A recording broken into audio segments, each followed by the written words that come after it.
자, 통신공학에 관련되는 그 기출문제를 우리 지난 시간에 같이 쭉 풀었습니다. 자, 이번 시간에는 통신공학의 좀 전반적인 모의고사 위주로 이제 같이 재점검하면서 또 마무리 공부를 쭉 해보겠습니다. 자, 우선 그 모의고사 1번은요, 기본 유형에 관련되는 문제들입니다. 물론 군무원 시험은 한 70%는 주로 기본적인 문항이 출제가 되는 겁니다. 우리 국가직 같은 경우에도 60%는 기본적인 문제로 구성이 되어 있고 이제 그 나머지가 좀 응용에 속하는 겁니다. 마찬가지로 우리 군무원 시험도 한 70%는 기본적인 문제들로 구성이 되어 있습니다. 그래서 우선 기본 문제 위주로 쭉 한번 점검을 해보겠습니다. 자, 1번은 영원한 시험 문제입니다. 우리 통신의 변조의 필요성, 절대적인 시험 문제로 여러분들이 기억이 되줘야 될 겁니다. 자, 1번은 1번입니다. 변조라고 하는 것은 내가 보내려는, 내가 사용하는 그 전송 매체, 채널이라고 하죠. 채널이 좋아하는 형태로 신호를 바꿔주는 것. 그래서 효율적으로 신호를 멀리 또 많이 보내기 위해서 변조를 해야 된다 하는 내용입니다. 그래서 1번은 1번이 되겠습니다. 2번, 우리 아날로그 변조에 SSB 하는 거 기억합니까? SSB. 우리 보통 AM 그러면 DSB, LC를 AM이라고 이야기하는 겁니다. 그런데 SSB는 한쪽 측파대만 덜렁 보내자 하는 이야기예요. 물론 측파대에 정보가 실려 있기 때문에 반송파는 정보를 갖고 있지 않습니다. 그러니까 반송파 전력이 굉장히 크게 낭비다 하는 이야기입니다. 좋은 이야기죠, SSB가. 그래서 반송파도 보내지 않고 하측파대 대역도 보내지 않고 상측파대 대역만 덜렁 보내가지고 경제적으로 잡음도 작게 들어오니까 SMB가 좋은 통신을 해보자 하는 게 SSB예요. 근데 단점을 기억하고 있죠? 송신기 복잡, 수신기 복잡, 그렇죠? 또 AGC 걸기 곤란하다. 그런 것들이 하나의 단점이었습니다. 그래서 장치 복잡, 오히려 돈이 더 많이 들어간다. 이런 내용들. 자, 이렇게 해서 2번이 틀렸습니다. 주파수 안정도가 높으나 비화성 통신이 어렵다. 근데 오히려 비밀 통신이 가능한 겁니다. 왜? 반송파를 안 보내기 때문에 누구든지 SSB 수신기를 별도로 설계하지 않은 이상은 복조를 못하는 겁니다. 근데 아까 조금 전에 이야기했던 것처럼 캐리어를 보내지 않기 때문에 복조할 때는, 검파할 때는 변조할 때 사용했던 그 반송파 주파수를 고스란히 발진기로 만들어야 돼요. 근데 발진기로 설계하는 게 끝나는 게 아니고 그 주파수가 20Hz 이상 차이가 나버리면 그때 신호가 찌그러집니다. 그러니까 주파수의 그 미세 조정, 그게 바로 동기 조정 아니에요?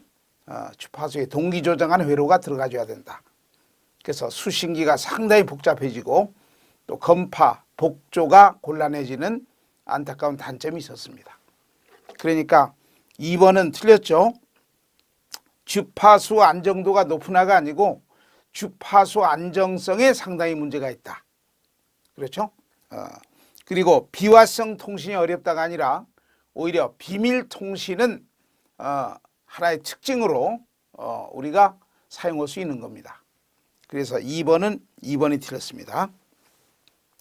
자, 3번에 디지털 변조에 관련되는 어떤 변조 내용을 설명했습니까 하는 이야기예요. 여러분들 이렇게 딱 보면은 한꺼번에 2비트씩 보낸다 하는 게 보이나요? 2비트. 그래서 이건 3번 사진 PSK, 우리 영어로 QPSK라고 하는 겁니다. 기억합니까? 사진 PSK, 영어로 QPSK라고 하는 거예요. 근데 QPSK는 1Hz에 한꺼번에 2비트 보내기 때문에 고속 전송이 가능하고, 그리고 대역폭도 1비트 보내는데 2분의 1Hz만 필요하고 주파수 이용률이 상당히 좋습니다. 근데 하나 안타까운 거 기억해요? 자, QPSK는 2비트씩 가는 겁니다. 그러니까 처음에 00 하는 데이터를 보낸 다음에 그 다음에 01 하는 또 데이터가 갈 수가 있고, 뭐 그 다음에 또 11 하는 이런 데이터가 갈 수 있습니다. 근데 만약에 요놈 다음에 요놈이 가게 되면 한꺼번에 두 자리가 바뀌어 버리면, 그렇죠? 그러면 180도 이상의 변화가 생기는 겁니다. 그때는 하나의 왜곡이 되겠죠. 원래 QPSK는 90도씩 이상의 변화를 시키면서 4개 신호가 만들어져 가지고 2비트씩 가는 겁니다.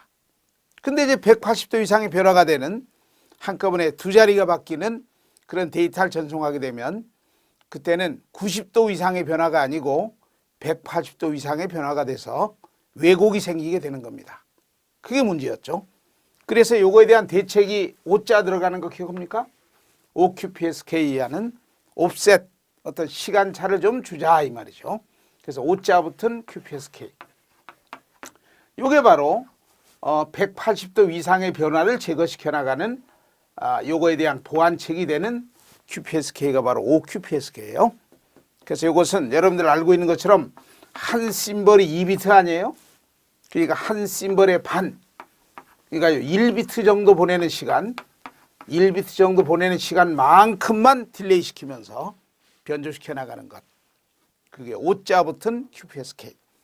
자, 이렇게 해서 3번은 3번이 되겠습니다. 자, 4번의 디지털 데이터 전송 방식 중에 진폭과 위상에다가 정보들을 신호를 실어서 보내주는 것. ASK 플러스 PSK를 우리는 APK라고 불립니다. 그래서 상용화된 변조 이름은 QAM 변조라고 하는 거죠. 한꺼번에 2비트씩 고속 전송하는 좋은 변조 방식이 되겠습니다. 그래서 4번은 3번입니다. 자, 그 다음에 5번부터는 기기에 관련되는 문제입니다. 우리 군무원 시험은 통신공학으로 보기 때문에 통신 이론에 관련되는 것은 두말할 나위도 없이 출제가 되지만은 기기 쪽도 시험 문제 나와요.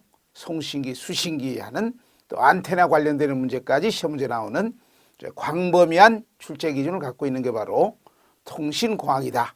아마 이렇게 여러분들도 기억하고 있을 겁니다. 자, 5번에 송신기 조건 중에 적절하지 않은 항목은 이것도 기본적으로 풀 수가 있죠. 1번입니다. 스퓨리어스. 여러분들 스퓨리어스가 뭐죠? 불효전파. 그렇죠. 불필요한 복사파. 여기 복사라는 건 레디에이션, 퍼져나간다는 말입니다. 그러니까 불효한 전파들이 이제 같이 붙어서 날아가게 되면 이제 그게 전부 스퓨리어스가 돼가지고 통신의 방해를 초래하게 되는 겁니다. 근데 그 송신기의 막판의 전력 증폭기는 C급 증폭을 써야 돼요. 막 찌그러져도. 그렇죠?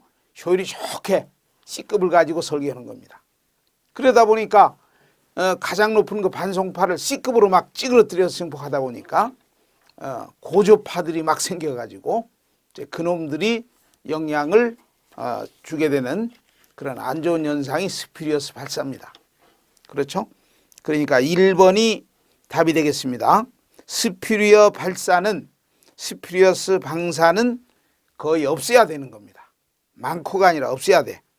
그리고 출력은 가능하면 높은 전력으로 효율이 좋게 송출이 돼야 되는 겁니다.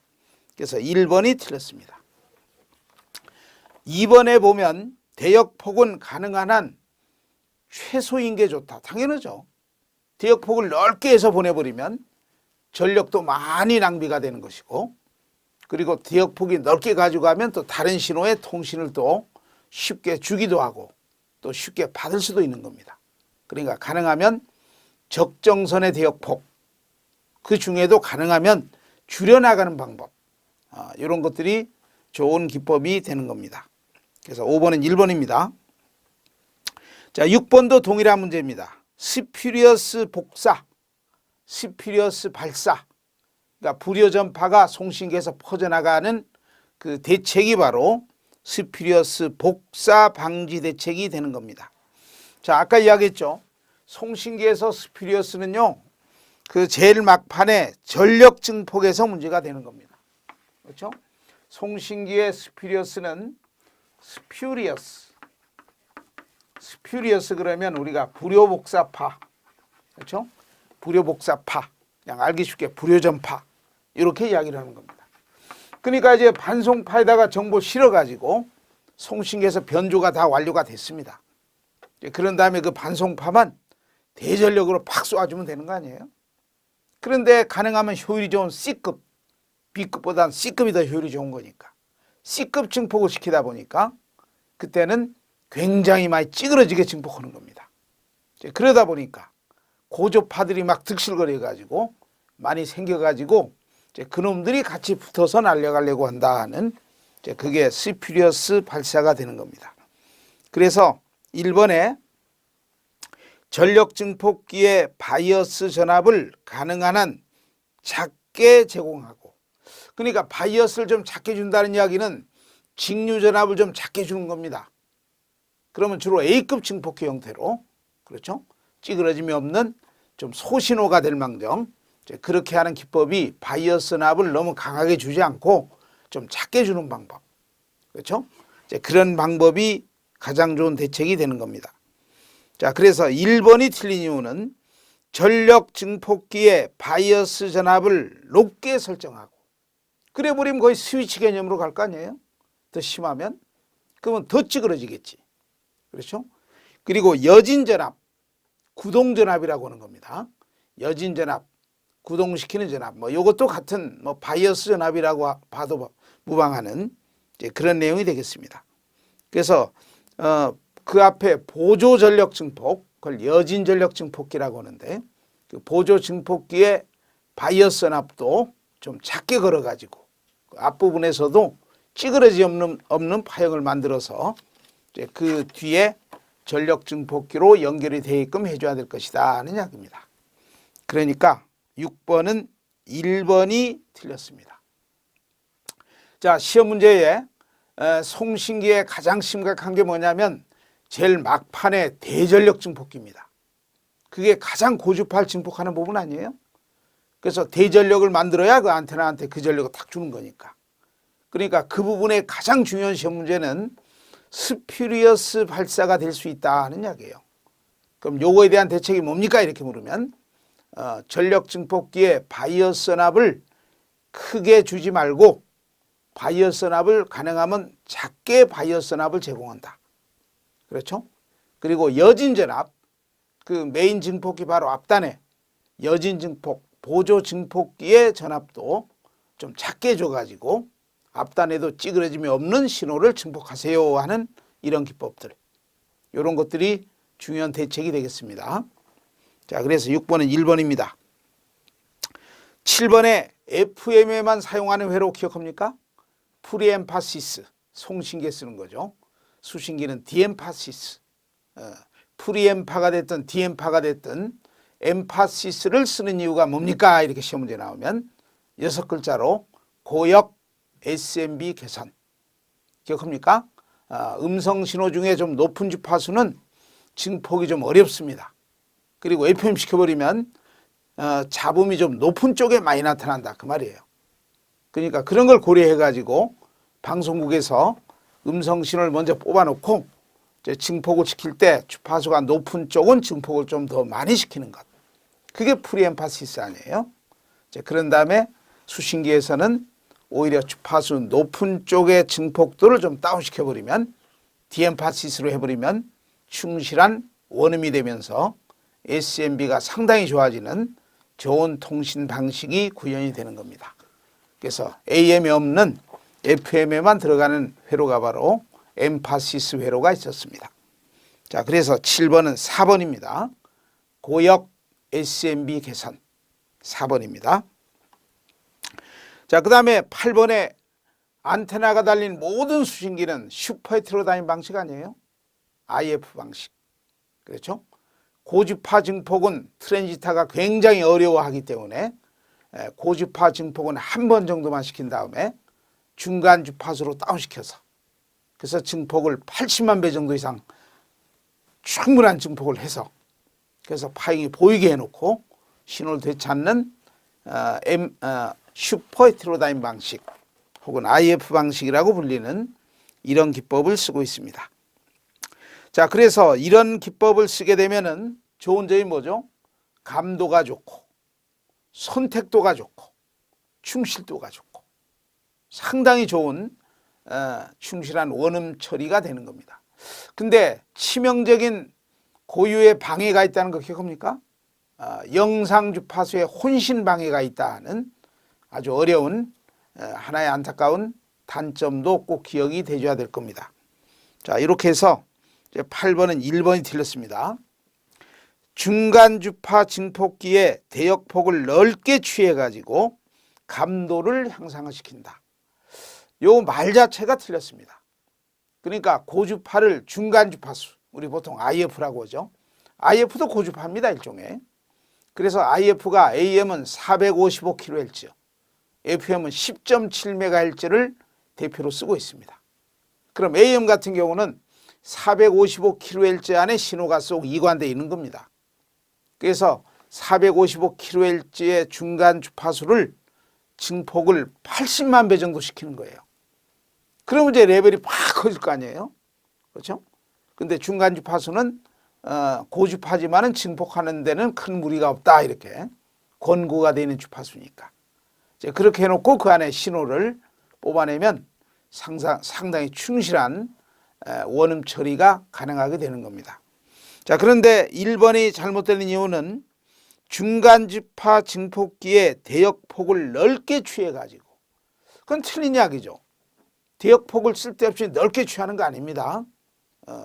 중간 주파수도 마이너스 3dB라는 그 레벨을 중심으로 이제 대역폭이 딱 설정이 되어 있습니다. 뭐 쓸데없이 대역폭을 더 넓게 잡아가지고 쓸데없는 주파수 성분까지 증폭을 해버리면 그때는 오히려 원하지 않은 주파수 성분까지 증폭이 되고 또 잡음 전력이 또 막 혼입될 수도 있고 이건 안 되는 겁니다. 그래서 1번 자체는 말이 틀린 겁니다. 말이 틀린 거예요. 그래서 중간 주파수의 대역폭을 넓게 취했다 하는 말 자체도 틀린 겁니다. 오히려 중간 주파수는 그 고주파보다는 좀 낮은 주파수니까 대역폭이 좀 좁아지는 겁니다. 그렇죠? 그래서 쓸데없는 혼입도 작아지는 것이고 또 주파수가 조금 다운됐으니까 증폭이 수월해서 그래서 감도가 좋아지는 거예요.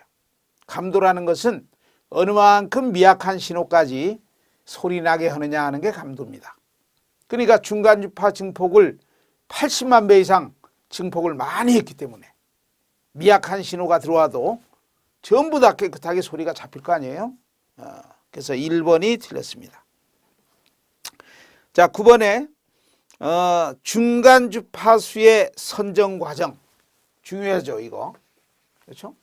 우리 대한민국은 AM 같은 경우는 중간 주파수를 455kHz를 쓰고 있고 FM은 10.7MHz를 쓰고 있습니다. 물론 일본은 중간 주파수를 450kHz를 쓰고 있어요.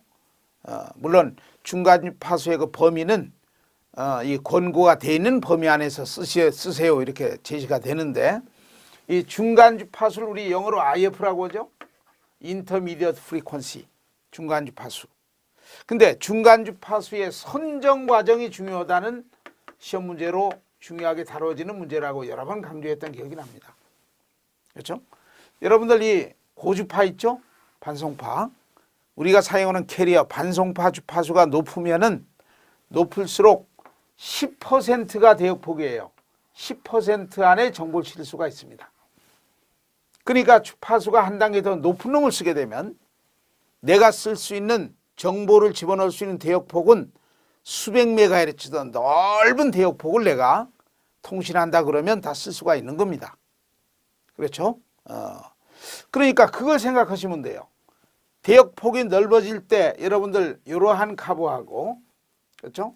자, 요 가운데 레벨이 가장 커지는 요 주파수가 바로 중간 주파수가 되는 겁니다. 그러니까 중간 주파수가 레벨이 가장 커지게 증폭을 해버리면 되는 겁니다. 그렇죠? 그리고 만약에 이렇게 됐다고 해봐요. 이렇게. 그럼 이 경우도 요 가운데가 이제 중간 주파수가 되겠지. 그렇죠? 근데 이 경우는 선택도가 안 좋아요. 그렇죠? 선택도라는 게 분리도 아니에요. 원하지 않은 근접 주파수, 인접 주파수는 예리하게 분리시켜 버리는 겁니다. 그게 이거 아니에요. 그러니까 대역폭이 좁을수록 샤프해 가지고 선택도가 좋아지는 겁니다. 이것은 대역폭이 넓으니까. 그렇지? 우리가 마이너스 3dB 70.7%를 대역폭으로 보는 거니까 이게 차단 주파수가 되는 거 아니에요? 이게 대역폭이에요. 여기도 마찬가지로 70.7% 100%가 아니더라도 70.7%까지 증폭이 되는 요 주파수를 F1 저역 차단 주파수, 요 주파수를 F2 고역 차단 주파수라고 하는 겁니다. 그럼 요 안에 요게 들어가게끔 그러게끔 조정해서 증폭을 하는 겁니다. 그러니까 대역폭이 좁을수록 샤프해집니다. 선택도가 커지는 겁니다. 그런데 대역폭이 넓으면 주변에 근접 주파수도 막 들어와요. 그러니까 선택도가 안 좋아. 그 대신 충실도는 좋겠죠. 그렇죠? 음성 신호 중에 주파수가 낮든 높든 어느 성분이든 100% 다 들어올 수 있게 하는 충실도는 좋습니다. 이것은. 선택도는 안 좋고. 근데 여러분 선택도는 좋고 뭐 잘못해서 음성 주파수 중에 일부가 좀 못 들어오면 뭐 그 부분은 좀 잘려 나갈 수가 있겠죠. 그래서 이거 충실도는 안 좋은 겁니다. 실은 요놈이랑 비교하면. 그러니까 적정선에서 하면은 결론 요 방식을 쓰는 거지만은 그렇죠. 그러니까 대역폭이 넓다 이 말은 요 주파수가 좀 높은 걸 썼다 이렇게 보시면 돼요. 그러니까 중간 주파수 선정 과정 중에 1등으로 고려사항이 뭐냐면 선택도입니다. 선택도라고 하는 것은 근접 주파수 선택도를 이야기하는 겁니다. 그러니까 근접 주파수, 인접 주파수 선택도라는 말은 인접 주파수나 근접 주파수만 잘 선택된다는 말이 아니고 선택도는 분리 제거도라는 이야기예요. 분리도입니다, 원래. 예, 용어가 이렇게 좀 바뀌어가지고 요 용어로 쓰고 있지만은 분리도의 개념이에요. 그러니까 인접 주파수를 예리하게 잘라버린다 그 말이지. 이렇게 돼야 되는 겁니다. 그래야 선택도가 높은 거예요. 그러니까 대역폭이 좁아야 되기 때문에 중간 주파수를 가능하면 좀 낮은 걸 쓰세요 하는 이야기지. 그렇지? 낮은 걸 쓰세요 하는 이야기. 그러니까 중간 주파수 선정 과정 중에 선택도 측면에서는 가능하면 중간 주파수를 낮은 걸 쓰세요. 그게 가장 1등으로 중요한 파라미터가 되는 겁니다. 그러면 가능하면 중간 주파수도 고주파인데 낮은 걸 썼기 때문에 증폭이 양호하게 될 거 아니에요? 그렇죠. 아주 높은 고주파는 증폭이 안 되니까, 증폭이 어려우니까.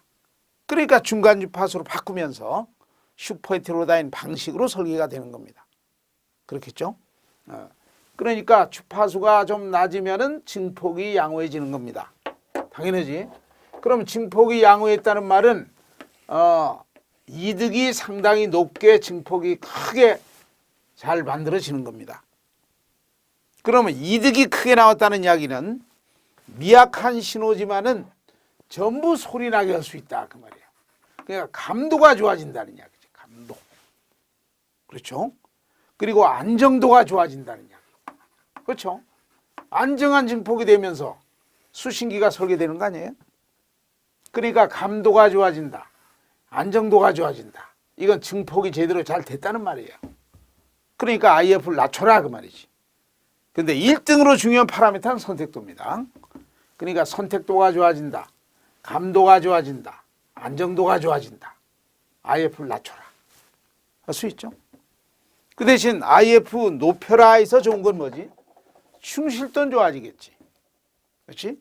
IF 좀 높아서 좋은 게 뭐예요? 충실도가 좋아집니다.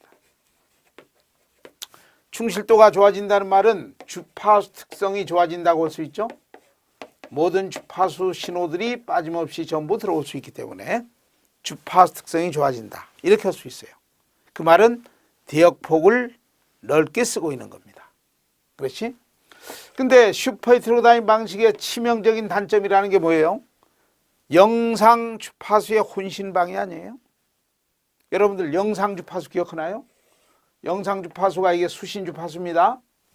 수신 주파수에 IF 더해주면 이게 발진 주파수고, IF를 한 번 더 더해주면 이게 영상 주파수, 그림자 신호입니다. 그런데 IF를 크게 해봐. 크게 해봐. 그럼 영상 주파수가 수신 주파수하고 더 멀리 떨어지기 때문에 이놈이 치고 들어오는 영향이 작아진다. 그 말입니다. 그렇지? 그러니까 IF를 크게 하면은 영상 혼신 방해를 줄일 수가 있어요. 그것도 또 실은 중요한 내용이죠. 그래서 영상 주파수의 혼신 방해를 줄인다 하는 것을 우리는 영상 주파수의 선택도를 개선한다 이렇게 이야기를 하는 겁니다. 선택도라는 것은 영상 주파수만 잘 선택된다는 말이 아니고 분리제거 능력이라고 했죠. 영상 주파수를 예리하게 분리제거 시킨다. 그게 영상 혼신 제거한다 그 말 아니에요. 그렇죠? 그리고 이 발진 회로가 치고 들어오는 이런 현상도 안 좋아요. 그래서 발진기가 치고 들어오는 현상을 인입현상이라고 해요. 인입현상. 그러니까 이 IF도 더 크게 설정해봐요. 그럼 발진 주파수가 여기 위치하니까 요거보다는 멀리 떨어뜨려 놓으면 인입현상도 작아지는 겁니다. 그래서 이게 3대 3이에요. 근데 그 중에 1등으로 중요한 파라미터가 뭐예요? 선택도입니다. 열 수 있죠? 주로 우리 공채 시험에는 중간 주파수 설정을 할 때 선택도 향상을 위해서는 어떻게 하는 게 좋겠습니까? 이렇게 시험지 나오면 IF 설정을 좀 낮춰라 이 말이지. IF 선정을 낮추세요. 이걸 답으로 고르셔야 돼요. 자, 이렇게 해서 9번은 4번이 되겠습니다. 자, 10번에 슈퍼 헤테로다인 방식 FM 수신기 구성을 위해서 AM 수신기와 비교할 때 추가돼야 하는 것은 뭡니까? 이건 쉬운 거 아니에요? FM에만 들어가는 회로, FM 수신기에 들어가는 회로 3번입니다. 리미터 회로. 그렇죠? FM은 반송파의 진폭의 정보가 실리지 않습니다. 그러니까 진폭의 잡음이나 간섭이나 페이딩이 끼더라도 나중에 수신기에서 진폭을 탁 리미터로 쳐버리면 될 거 아니에요? 그래서 누적된 잡음을 제거할 수 있다. 그래서 3번이 답이 되겠습니다. 그리고 판별기라는 거 기억하나요?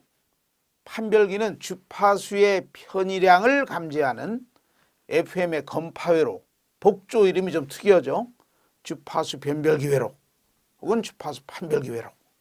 왜냐하면 FM은 어코디언처럼 주파수가 높게 낮게 높게 낮게 변화되는 거 아니에요? 그러니까 주파수가 좀 높다 이렇게 되면 큰 신호 들어있다. 주파수가 좀 낮다 그러면 작은 신호 들었다. 그러니까 주파수의 변화량을 감지하면은 그 안에 신호가 크다 작다를 되찾을 수 있다는 이야기입니다. 그렇죠? 그래서 10번은 3번이 되겠습니다. 자, 11번에 스테레오 방송이 있죠. 스테레오. 우리가 모노 방송이 있는가 하면 스테레오가 있는 거 아니에요? 스테레오 방송이라고 하는 것은 이제 우리 입에서 나오는 음성 신호는 하나의 모노 신호지만은 보낼 때 이 모노 신호를 L 채널, R 채널 분리시켜 가지고 좀 시간차를 두면서 이렇게 보냅니다. 그래서 이제 수신 쪽에 어떤 입체음이 나게끔 하는 거예요. 그래서요, 제각기 L 채널, R 채널을 하나는 더하기 한 신호도 만들고 하나 빼기 한 신호도 만들고 또 거기다 나중에는 이제 두 개를 이제 합할 때 이제 파일로트 신호라는 게 하나 있는데 19kHz짜리 파일로트 신호를 이용해서 이제 나중에 그놈 가가지고 그놈을 같이 수신 쪽에 가면 수시 쪽에서는 합하면서 L 채널, R 채널을 분리를 시킬 때 쓰는 겁니다. 파일로트 신호. 이것은 뭐 시험 문제 그렇게 나올 확률이 없다고 판단되는 문제입니다. 그렇지만은 우리 통신공학 차원에서 뭐 이런 지하철 관련 개통 그런 쪽도 통신공학을 시험 보기 때문에 그런 쪽에 이런 기출문제 나올 수 있는 거예요. 군무원 시험 같은 경우도 얼마든지 낼 수도 있죠. 통신 직종에. 그래서 이건 참고사항으로 활용하시면 되겠습니다. 이건 4번입니다. 4번. 뭡니까? L 채널, R 채널.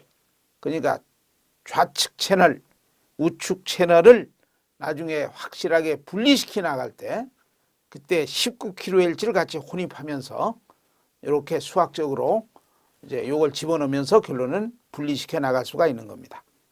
그래서 11번은 4번입니다. 12번에 스케치회로 기억합니까? 여러분들 스케치회로 기억해요? FM이 약전개 통신에는 즉 전파 강도가 CNB가 9dB 미만이 될 때는 AM보다 더 잡음투성이에요. 그러니까 FM은 스레시홀드 레벨이 있다고 했죠. 전파 강도가 최소한도 CNAB가 9dB 이상 강하게 보낼 때는 월등히 잡음이 작고 AM이 못 따라올 정도로 SMB가 아주 좋은 통신 방식은 분명한 사실입니다. 그런데 약하게 들어올 때는 약전개 통신에는 FM은 잡음이 막 귀터집니다. 어마어마한 잡음이 생겨가지고 AM이 오히려 더 유리한 통신 방식이 되는 겁니다. 그런 경우에 귀터지면 안 될 거 아니에요? 그래서 그때는 아무런 소리가 나지 않도록 그 수신기에서 잡음 소리까지 제거시켜주는 회로가 있다고 했습니다. 그게 스케치 회로 아니에요? 그래서 미약한 전파가 들어올 때는 저주파 증폭부를 정지를 시켜버리는 겁니다. 안 그러면 잡음 때문에 귀 터질 거 아니에요. 그렇죠?